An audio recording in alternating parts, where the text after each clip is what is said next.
The diplomatic hearing room felt cold despite housing representatives from 40 different species. Ambassador Rebecca Hayes sat with her hands folded on the smooth table surface, her expression calm, as she listened to High Commander Vrath mock her homeworld for the third time in an hour. "Your species talks and talks, yet accomplishes nothing," Vrath said, his forearms spread wide in a gesture his people used for contempt. The Draxian commander stood nearly 3 meters tall, his gray-scaled skin reflecting the chamber lights. 2 centuries of contact and what has Earth contributed? Philosophy, art, careful words. While real civilizations expand and claim what they need, humans write poetry about the stars.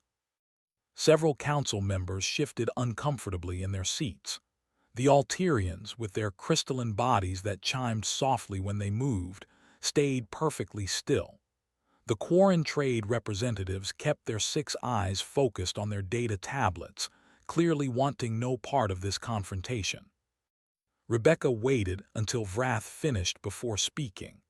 "Commander, the mining rights you're demanding belong to civilian colonists under established council law. We're simply asking you to respect those laws." "Laws?" Vrath laughed, a sound like grinding metal. "Your people hide behind laws because you lack the strength to take what you want. The Draxian Empire claimed 17 systems last year. How many did Earth claim? None, because you're afraid." "We're cautious," Rebecca corrected gently. "There's a difference." "Is there?" Vrath leaned forward, his massive frame looming over the table. "I've studied your species, Ambassador. You avoid conflict at every turn. When the Rakthan pirates raided your shipping lanes, you negotiated. When the Solvorian collective demanded trade concessions, you compromised. When my people began surveying your colony worlds, you filed complaints." He made a dismissive gesture. "The galaxy sees Earth as the permanent victim, polite, civilized, and completely harmless." Rebecca noticed the Alterian representative, a being called Bright Echo, watching her carefully. The crystalline species had been part of the council for 6,000 years. They'd seen civilizations rise and fall. Right now, Bright Echo looked worried. "Commander Vrath," Rebecca said, keeping her tone steady, "Earth values diplomatic solutions. We believe cooperation benefits everyone more than conquest." "Cooperation." Vrath repeated the word like it tasted bad. "Another weak species philosophy. The strong take what they need. The weak ask permission. Your colonists on Cascade Point will surrender their mining operations to Draxian control within 10 standard days, or we'll remove them ourselves." The room went silent. This wasn't just aggressive posturing anymore. Vrath had made an actual threat against human civilians. Rebecca looked at each council member in turn. The Quarren Trade Minister suddenly found his data tablet fascinating. The Heveran Observer, a floating being of pure energy, dimmed slightly as if trying to become invisible. Even Bright Echo said nothing, though his crystalline structure rang with a note that might have been sympathy. No one would help. They were all afraid of the Draxian military. Rebecca stood slowly, smoothing her formal jacket. "Commander, I need to be very clear about something. For 200 years, Earth has chosen diplomatic channels for every dispute. We've negotiated, compromised, and filed proper complaints through council procedures. We've done this because we believe in the system we helped create." "And your point?" Vrath crossed all 4 arms, clearly bored. "My point is that everything we've done has been a choice." Rebecca's voice remained calm, but something in her eyes changed. "We've been polite because we decided politeness was the right approach. We've been restrained because we valued restraint. We've followed the rules because we wrote many of those rules specifically to avoid the alternative." Vrath snorted, the alternative being what? Filing stronger complaints. Rebecca reached into her jacket and pulled out a small communication device. She pressed a single button, then set it on the table. That was a direct transmission to Earth Command. "As of this moment, protocol courtesy has been suspended regarding Draxian interactions." "Meaning what exactly?" Vrath seemed amused rather than concerned. meaning we're done being polite to people who mistake civility for weakness. Rebecca picked up her document case. You have 10 standard days to withdraw your claim on Cascade Point. If you proceed with hostile action against human colonists, you'll discover why Earth's first instinct wasn't to build exploration vessels. For the first time, Vrath's confidence wavered slightly. Is that a threat? No, Commander. It's the courtesy of a final warning, something my people believe in giving, even when it's not required. Rebecca turned to address the full council. For the record, Earth has consistently sought peaceful resolution to every conflict. We've maintained this position even when provoked, even when mocked, and even when abandoned by allies who should know better. She looked directly at Bright Echo, who chimed a soft note of what might have been shame. But we've never claimed to be helpless, Rebecca continued. We've simply preferred civilization over the alternative. If the Draxian Empire forces us to choose differently, that choice and its consequences belong entirely to them. Vrath straightened to his full height, clearly angry now. Your empty words don't frighten me, Ambassador. In 10 days, Cascade Point will belong to the Draxian Empire. Your colonists can leave or adapt to new management. Those are their only options. Then I suppose we'll see what happens in 10 days. Rebecca walked toward the exit, her footsteps echoing in the quiet chamber. At the doorway, she paused and looked back. Commander, my people have a saying. We speak softly because we can afford to. You might want to think about what that actually means before you commit to this course. She left without waiting for a response. The council chamber remained silent for a long moment after the door closed. Finally, Bright Echo's crystalline structure rang with a clear, concerned note. High Commander Vrath, the Alterian said carefully, perhaps reconsideration would be wise. The humans have never responded to provocation before. If they're changing their approach now, there might be reasons we don't understand. Vrath dismissed the concern with a wave. 200 years of weakness doesn't become strength overnight. The humans will back down like they always do, and if they don't, they'll learn the same lesson everyone else learned. The Draxian Empire takes what it wants. But as the council members filed out, more than one wondered if Vrath had made a terrible mistake. The humans had been polite for 2 centuries. If that politeness ended, what would replace it? In 10 days, the galaxy would find out. Rain fell on Cascade Point's main settlement, tapping against the windows of Colony Administrator David Park's office. He watched the agricultural fields stretch toward distant hills, where human farmers had spent 15 years turning rocky soil into productive farmland. Every crop rotation had been planned with care, every irrigation system placed with precision. Nothing about this colony looked threatening. That was entirely intentional. Sir Draxian Fleet just entered the system. His communications officer, Lieutenant Amy Foster, appeared on his desk screen. 12 warships. They're not even trying to hide their approach. David kept watching the rain. Estimated time until they reach orbit. 4 hours at their current speed. Amy paused. Sir, should we begin civilian evacuation to the shelters? Not yet. Let's see if they're actually stupid enough to go through with this. 3 hours and 40 minutes later, the Draxian fleet took up positions around Cascade Point. David stood in the colony's operations center, a modest building that looked like an oversized storage facility. Around him, 20 staff members monitored various systems, their screens showing everything from crop yields to weather patterns. Commander Shale's face appeared on the main view screen. The Draxian officer looked even more intimidating than Vrath, with fresh battle scars crossing his scaled face. Colony Administrator Park, I am Commander Shale of the Draxian Third Fleet. You have been issued lawful instructions to surrender mining operations. You have failed to comply.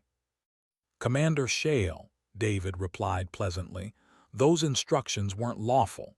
They violated 3 different council treaties. I sent the specific citations to your legal department 6 days ago. Shale's expression suggested he found this amusing. Legal departments are for diplomats. I am a warrior. Your colonists have 1 hour to gather personal belongings and report to designated transport zones. This world now serves the Draxian Empire. I'm afraid we can't do that. Can't? Shale leaned closer to his screen. Or won't? Both, actually. David gestured to Amy, who began typing commands. Commander, you're attempting to seize a legitimate human colony in violation of established law. We're refusing your illegal demand. Then you leave me no choice. Shale nodded to someone off-screen. Prepare orbital bombardment. Target Grid 7. Agricultural fields. Let's show these farmers what happens to those who refuse the Draxian Empire. The first energy beam hit an empty wheat field 5 kilometers from the main settlement. Soil and rock exploded upward, creating a crater 30 meters wide. Then another beam hit. Then 3 more. Shale was systematically destroying their crops. Now, Administrator Park, will you comply? David checked his watch. Commander, I'm going to give you 45 minutes to withdraw your fleet and leave this system. This is your only warning. For a moment, Shale looked genuinely confused. Then he started laughing, a harsh sound that filled the operations center. Several of his bridge officers joined in. You're warning me. Shale could barely speak through his laughter. You're a farmer on a colony world with no military presence, facing 12 Draxian warships, and you're issuing warnings. Yes, David said simply. 44 minutes now. Destroy Grid 8, Shale ordered, still grinning. Let's see how brave these farmers are when they're starving. More beams lanced down. David watched the destruction without changing expression. Around him, his staff remained calm, continuing their work. Amy had activated something on her console, and a countdown appeared on one of the secondary screens. 43 minutes. All civilian personnel to underground shelters, David announced over the colony-wide channel. This is not a drill. Move quickly but stay calm. You know where to go. Throughout the settlement, colonists left their homes and workplaces, heading for shelter entrances that led to extensive underground facilities. They moved with practiced efficiency, no panic, no rushing. Within 8 minutes, the surface settlement was empty except for essential operations staff. Commander Shale, David said, I notice you're targeting our fields, not our buildings. That suggests you still want to use this colony after you think we'll surrender. Let me save you some time. We're not surrendering. Not today, not tomorrow, not ever. Shale stopped smiling. Then you're fools who will watch everything you built turn to ash. Final offer, Administrator. Surrender in 30 minutes or I begin targeting your settlement structures. Counter offer, Commander. Leave in 40 minutes and we'll pretend this never happened. Your confidence is misplaced. Shale gestured to his weapons officer. Continue bombardment. I want them to understand their position. David turned to Amy. Light them up. She pressed a sequence of buttons. Throughout the Cascade Point system, hundreds of objects that had been cataloged as agricultural satellites suddenly activated new systems. Energy signatures changed. Weapons ports opened. Targeting systems came online. On the Draxian flagship, alarm sirens began blaring. Sir, one of Shale's officers shouted, we're reading weapons locks, multiple sources, counting. 347 active targeting systems. What? Shale stared at his tactical display. That's impossible. This is a farming colony. Where are those signatures coming from? The satellites, sir. The agricultural satellites are weapons platforms. Every object the Draxians had dismissed as farming equipment was actually a carefully camouflaged defense system. Irrigation monitors were sensor arrays. Weather stations were communication hubs. Crop analysis satellites were weapons platforms with enough firepower to cripple capital ships. David watched Shale's face as understanding dawned. 38 minutes, Commander. I suggest you use them wisely. This entire colony is a trap. Not a trap, a home we're prepared to defend. David's expression remained calm. Every human colony has the same setup. We build farms and schools and parks because we're colonists, but we build them on top of military infrastructure because we're humans. We learned a long time ago that hopping for peace while preparing for war is better than the reverse. Shale regained his composure quickly. You have 300 satellites. I have 12 warships with full military crews. Those are bad odds for you. Are they? David nodded to Amy again. New contacts appeared on the Draxian sensors. Ships that had been hiding in the asteroid belt, using stealth systems that made them invisible to everything except active scanning, began powering up their engines. 4 heavy cruisers, 8 destroyers, a carrier that had been disguised as a mining station. You're surrounded, Commander Shale, David said quietly. Those 40 minutes aren't for your benefit. They're for ours. Earth Command requires us to give fair warning before engaging in defensive action. It's one of our rules. We're very particular about following our own rules. Shale stared at the tactical display, showing his fleet, boxed in by human forces that shouldn't exist. 29 minutes, David said, checking his watch again. After that, my people stopped being polite. Commander Shale had fought in 43 battles during his military career. He'd learned to read tactical situations quickly, to identify enemy weaknesses, to exploit advantages. Right now, looking at his sensor displays, he saw something he'd never encountered before. Perfect positioning. Every human weapons platform had clear firing solutions on his ships. Every vessel in his fleet could be targeted by at least 6 different systems simultaneously. His own fleet's formation, which had seemed aggressive and dominating just minutes ago, was actually positioned exactly where the humans wanted them. Sir, what are your orders? His tactical officer waited, 3 of his 4 hands hovering over weapons controls. Shale studied the situation. How long would it take to break orbit and reach jump distance? At maximum speed, 18 minutes. More than their deadline. Moving would trigger human fire. Staying meant the same result. Either way, his fleet was in a trap. Open fire, Shale decided. All ships. Eliminate those satellites first, then the capital ships. If we're fast enough, we can thin their numbers before they can coordinate. Sir, the humans gave us a warning. They're farmers pretending to be soldiers. Shale's voice rose. We are the Draxian Third Fleet. We don't retreat from inferior numbers. Fire. Energy beams lanced out from all 12 Draxian warships simultaneously, targeting the nearest weapon satellites. Direct hits. Explosions bloomed in orbit. The satellites fired back. But not the way Shale expected. Instead of overwhelming force, each platform released a single, precisely aimed shot. The beams didn't target engines or weapons. They hit specific points on each Draxian hull where armor was weakest, where internal systems were most vulnerable. Shield generators offline on ships 4, 7, and 9, his tactical officer reported. Hull breaches on ships 2 and 11. Ship 6 reporting complete power failure to weapon systems. How, Shale demanded. They only fired once each. On Cascade Point, David Park watched the engagement through the Operations Center displays. Around him, his staff coordinated defensive systems with the calm efficiency of people who'd trained for this scenario hundreds of times. Captain Lee reports the Persistent is in position, Amy announced. She's asking permission to complete the containment. Granted, tell her to disable, not destroy. We're still trying to make a point here, not start a war. In the asteroid belt, the Earth Defense Force vessel Persistent emerged from its hiding position.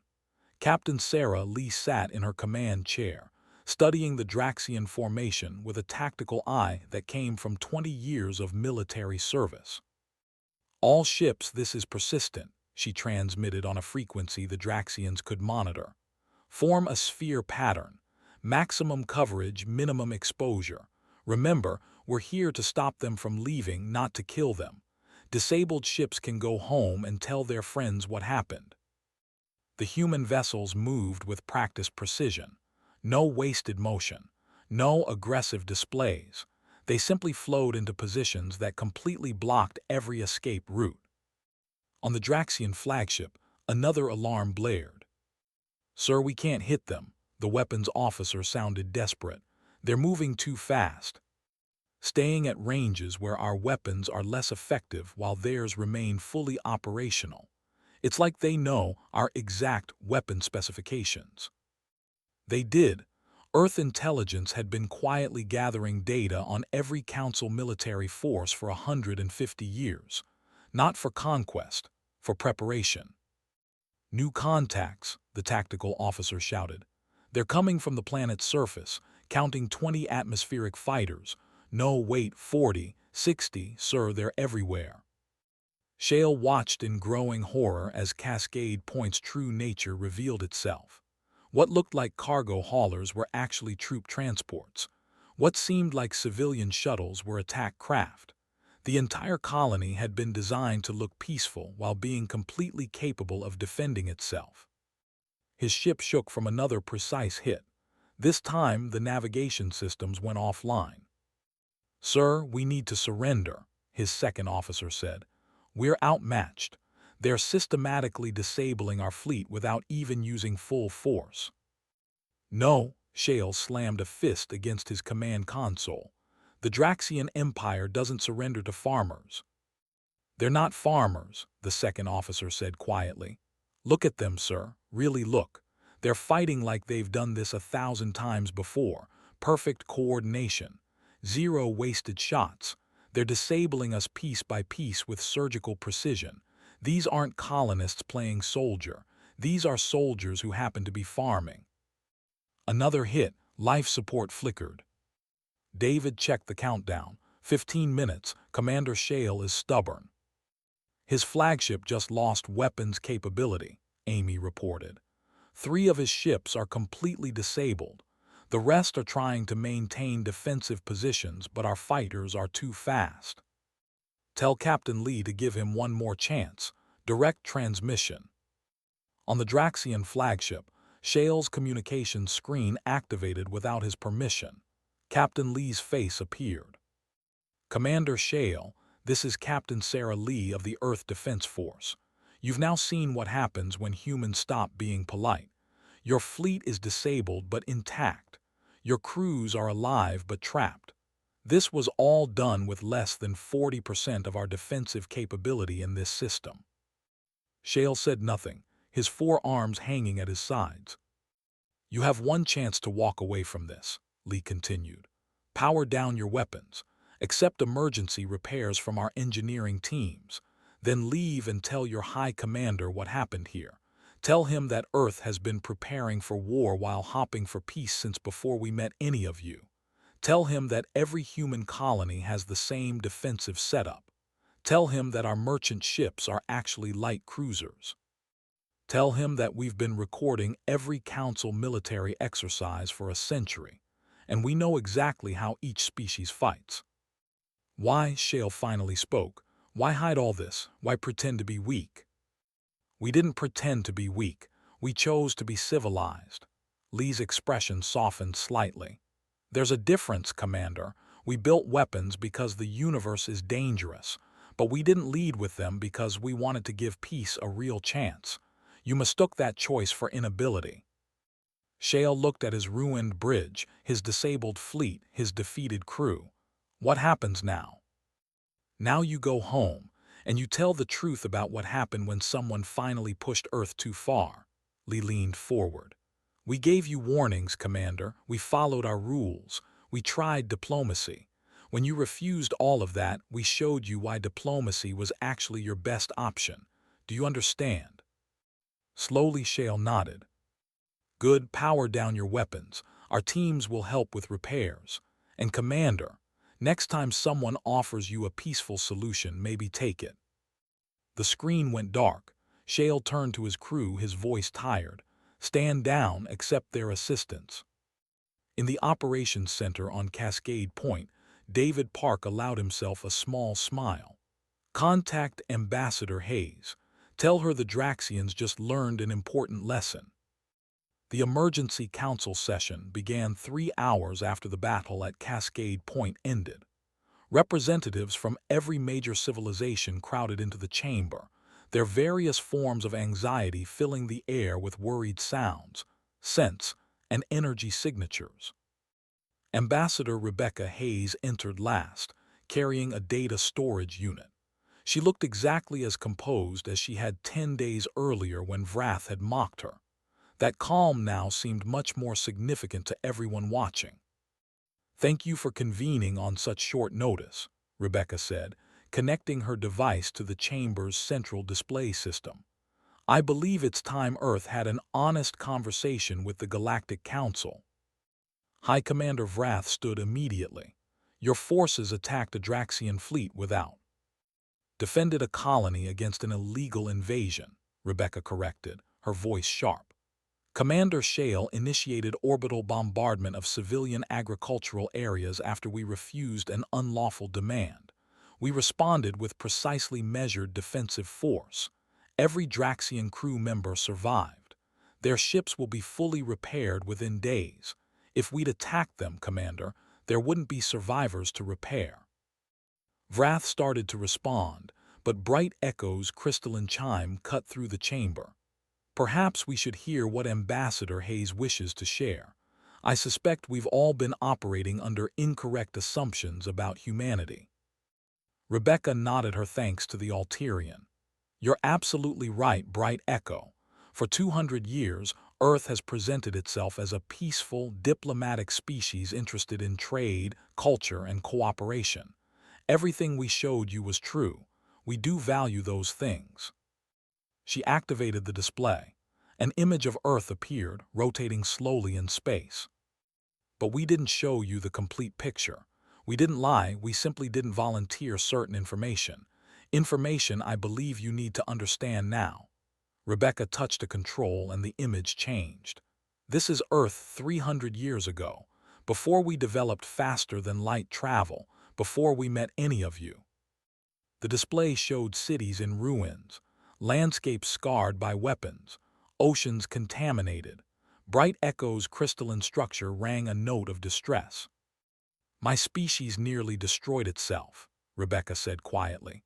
"Multiple times, actually. We developed nuclear weapons and came within minutes of using them to end all human civilization. We fought wars that killed hundreds of millions. We poisoned our own planet chasing resources and power." She changed the image again. Now it showed human military forces from different eras, ancient armies with swords, soldiers in trenches, tanks rolling across battlefields, aircraft carriers, nuclear submarines. "We've been fighting organized wars for thousands of years," Rebecca continued. "We didn't just discover violence when we reached space. We brought it with us, along with everything we learned about how to wage it efficiently." The Quarren Trade Minister raised one of his 6 hands. "Ambassador, why are you telling us this?" "Because you need to understand what you've been dealing with." Rebecca pulled up new data. "When Earth joined the Council, we immediately began analyzing every species' military capabilities. Not because we wanted to conquer you, but because understanding potential threats is deeply ingrained in human strategic thinking. We recorded your war games. We studied your ships. We analyzed your tactics." She displayed a comparison chart showing different species' military doctrines. "The Draxians fight for honor and glory. Individual combat prowess matters. Battles become tests of strength between warriors. It's very personal." Rebecca gestured at the data. "The Heveran energy beings engage in warfare as philosophical debate made violent.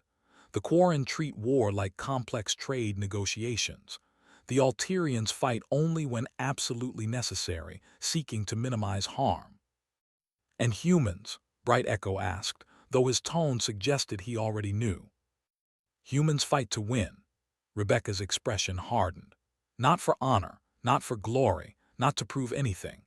We fight to eliminate threats as efficiently as possible. We developed concepts like total war, strategic bombing, and mutually assured destruction. We created rules about warfare specifically because we kept finding new, horrible ways to kill each other and needed boundaries before we exterminated ourselves. She pulled up images of human defensive installations throughout Council space. Every colony, every station, every supposedly civilian location. When we built our first colony worlds, we didn't just build farms and homes. We built fortresses disguised as farms and homes. Every agricultural satellite has weapons. Every cargo ship has military-grade engines and shields. Every colony administrator is actually a reserve military officer. Every colonist receives combat training. The council chamber erupted in shocked responses. Vrath looked like he'd been struck. The Quarren minister's 6 eyes went wide. "You've been armed for total war this entire time?" the Hevaran observer asked, his energy form pulsing with agitation. "Not armed for total war," Rebecca corrected. "Prepared for it while desperately hopping to avoid it. There's a critical difference." She displayed another image. This one showed human children in schools learning mathematics and literature. We teach our children to build, to create, to cooperate and communicate. We build parks and museums and concert halls. We write poetry and paint pictures and compose music. All of that is genuine. We want peace. We believe in civilization. The image shifted to show military academies, defensive installations, weapons development facilities. But we also teach strategic thinking. We maintain defensive capabilities. We prepare for worst-case scenarios, because our history taught us that hopping for the best while preparing for the worst is the only way to survive. Rebecca paused, letting that sink in. We didn't become peaceful because we're naturally gentle. We became peaceful because we experienced what happens when sophisticated intelligence combines with unlimited violence. We nearly destroyed ourselves. We chose to be better. Bright Echo chimed thoughtfully. "You carry the capacity for destruction but choose restraint." "Every single day," Rebecca confirmed. "That's what civilization means to humans. Not the absence of capability but the choice not to use it.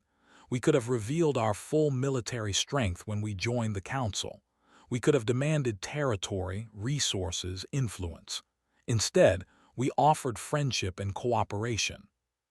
"Why?" Vrath asked, his voice much quieter than before.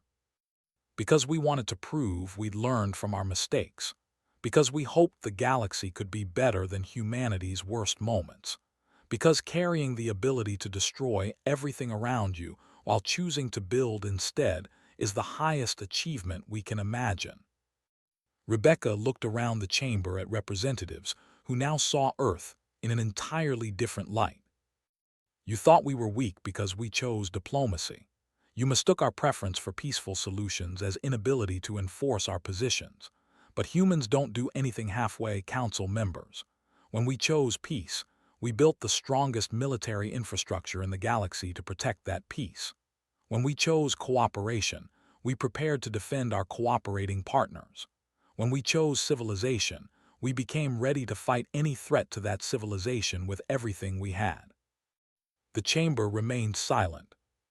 "So now you know," Rebecca finished. "Earth isn't weak, Earth is careful, and there's a galaxy of difference between the two." The throne room of the Draxian homeworld stretched 50 meters high, its walls decorated with weapons captured from defeated enemies. High Commander Vrath sat in his ceremonial chair, watching reports from Cascade Point play across multiple screens. Each one showed his proud Third Fleet being systematically dismantled by forces that shouldn't exist. "Play it again," he ordered. His chief strategist, General Crow, activated the replay. Crow was old for a Draxian warrior, with scars covering all 4 arms and a mind that had survived 100 battles. He'd been watching the footage for hours, and what he'd discovered made him deeply worried. "Watch here, High Commander." Crow froze the image. "This moment, Commander Shale's flagship fires on 3 human satellites simultaneously. Direct hits, perfect targeting." Vrath nodded, Our weapons performed as expected. Now watch the human response. Crow advanced the footage frame by frame. The human satellites didn't scatter, didn't panic. Each one released a single shot before being destroyed, and each shot hit a Draxian vessel in a location that disabled a specific system without causing catastrophic damage. They calculated their own destruction into their response, Crow said quietly. They knew those satellites would be destroyed, and they programmed them to make their deaths meaningful. Maximum effect, minimal force, surgical precision. So they fight intelligently. That doesn't concern me. High Commander, you're missing the point. Crow pulled up different footage. Look at the human fighter deployment. 60 craft launched from what we cataloged as civilian storage facilities. They maintained perfect formation while executing attack patterns I've never seen before. No wasted movement, no individual grandstanding. They moved like parts of a single organism. Vrath watched the fighters weave between Draxian ships, each one taking shots that disabled specific systems before moving to the next target. They've trained together. For how long? Crow challenged. These coordination levels take years to achieve, maybe decades, and this was just one colony, High Commander. One small agricultural settlement had the defensive capability to defeat our third fleet. They surprised us. Next time they'll be ready for our new tactics because they've been studying us for 200 years. Crow's voice rose, something he rarely allowed himself. I accessed the full intelligence report. The humans have recordings of every Draxian military exercise conducted in the past century. They know our ship classes, our weapon ranges, our tactical preferences, our communications protocols. They've been preparing for this exact scenario since before they joined the Council. Vrath stood, his forearms crossed. General, are you suggesting the Draxian Empire cannot defeat one species of diplomatic weaklings? Crow pulled up new data. I'm suggesting they're not weaklings. Look at this. He displayed human military history. 300 years ago, humans fought a war called World War II.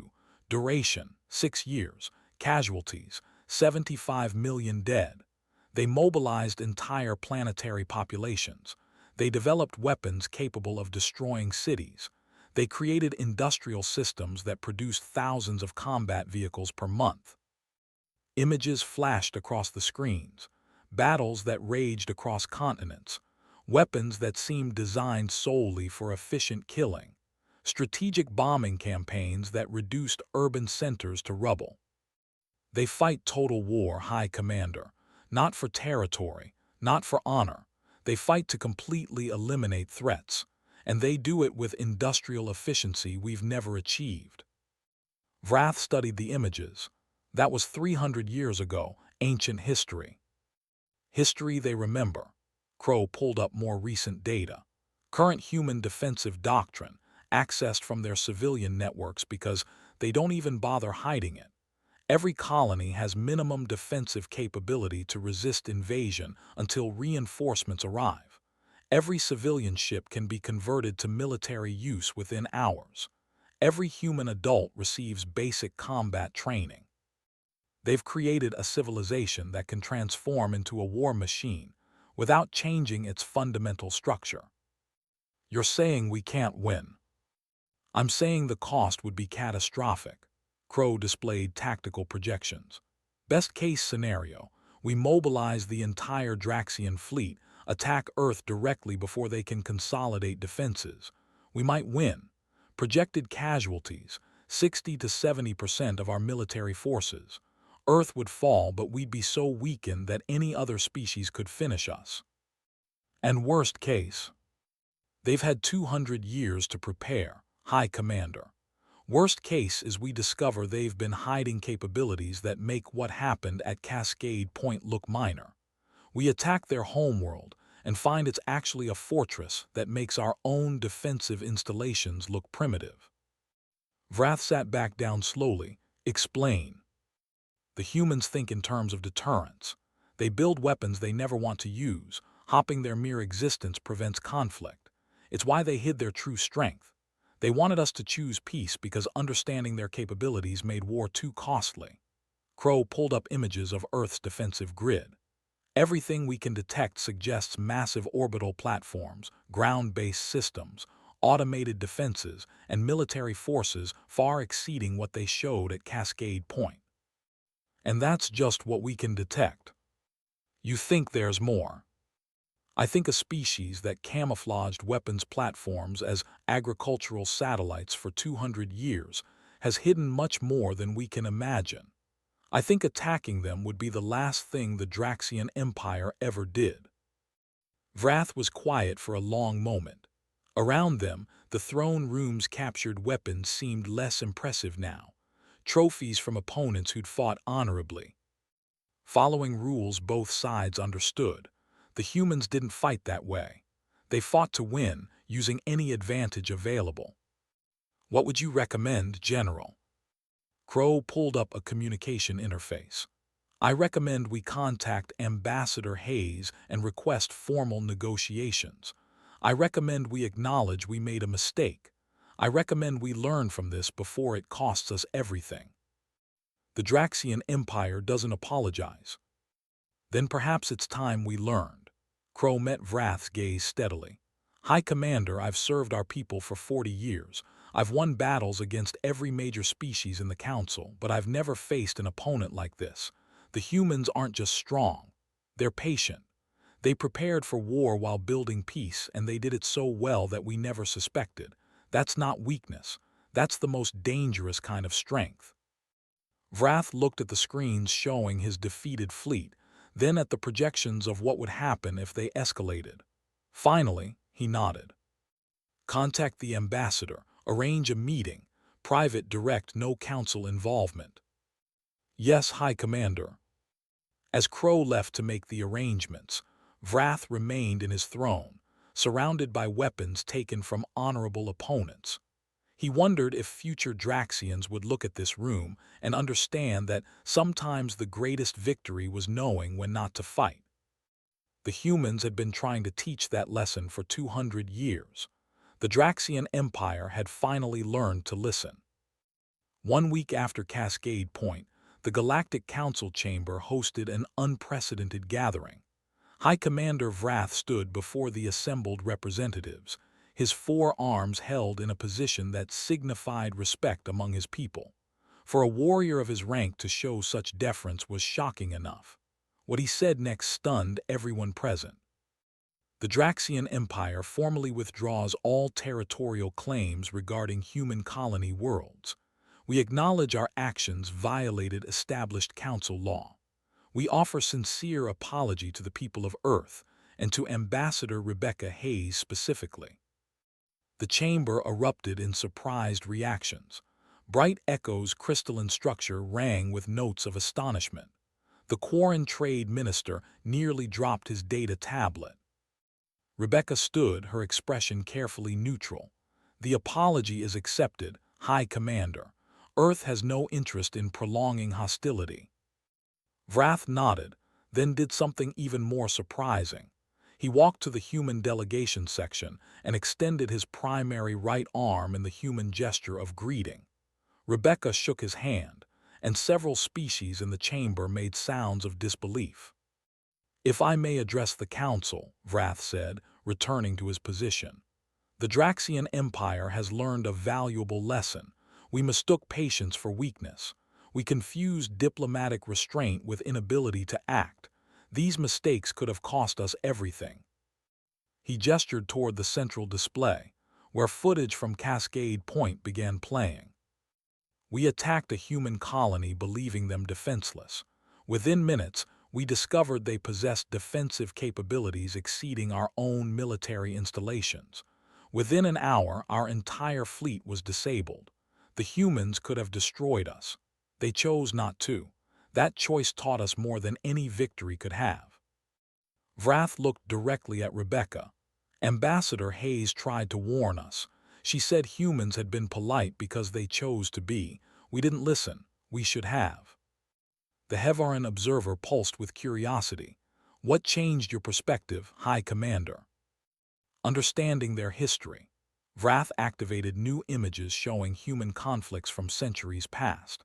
My strategists analyzed human military development. We discovered a species that nearly destroyed itself multiple times, then chose to build civilization on top of that destructive capability. They carry weapons they hope never to use. They prepare for wars they pray will never happen. This is wisdom we never developed. Bright Echo chimed thoughtfully. The Alterians have practiced nonviolence for millennia, yet we've never faced the level of internal conflict humans experienced. Our pacifism comes from never having developed strong, violent tendencies. Human peace comes from consciously restraining enormous capacity for destruction. These are very different achievements. Exactly, Rebecca said. We don't claim moral superiority, Bright Echo. We claim hard-won experience. Every defensive system we built, every weapon we developed, every precaution we took came from understanding what happens when civilization fails. We've seen that failure. We barely survived it. We decided never to let it happen again. The Quarren minister spoke up. Ambassador, your presentation earlier this week revealed that Earth has been preparing for conflict since joining the Council. Some of us find this concerning. I understand, Rebecca replied. But consider what we didn't do. We didn't conquer. We didn't intimidate. We didn't use our capabilities to dominate trade negotiations or force political concessions. We built our defenses, then focused on being good neighbors. We had the power to take whatever we wanted. We chose to ask politely instead. And when politeness failed, the Quarren asked. We defended ourselves proportionally. Commander Shale's fleet attacked our colony. We disabled their ships without destroying them. We protected our people without excessive force. Even in combat, we followed our rules about appropriate response. Rebecca paused. That's what civilization means to us. Not the absence of strength, but the wisdom to use it correctly.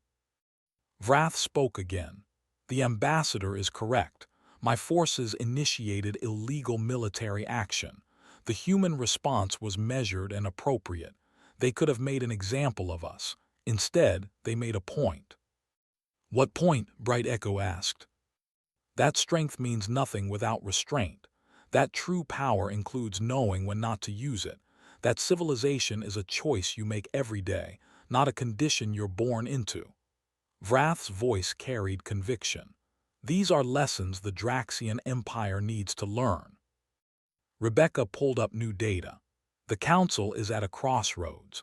For thousands of years, you've maintained peace through careful diplomacy and mutual respect. But that system only works when everyone participates in good faith. Recent events prove that some species still believe strength alone determines outcomes. You're proposing changes, Bright Echo asked. I'm proposing we formalize what humans have been doing informally. Every species should have the right to maintain defensive forces. Real defenses, not symbolic ones. But we couple that right with responsibility. Defense, not conquest. Protection, not expansion. Deterrence, not aggression. She displayed a document. Earth calls this the Cascade Accord, named for the colony where we proved defensive strength could coexist with peaceful intentions. The basic principle is simple. Be strong enough to protect yourselves. Be wise enough not to abuse that strength. The council members reviewed the proposal. It outlined defensive standards, established clear rules about military force, created oversight mechanisms, and guaranteed mutual protection agreements. You're suggesting we all become more like humans, the Hevaran observer noted.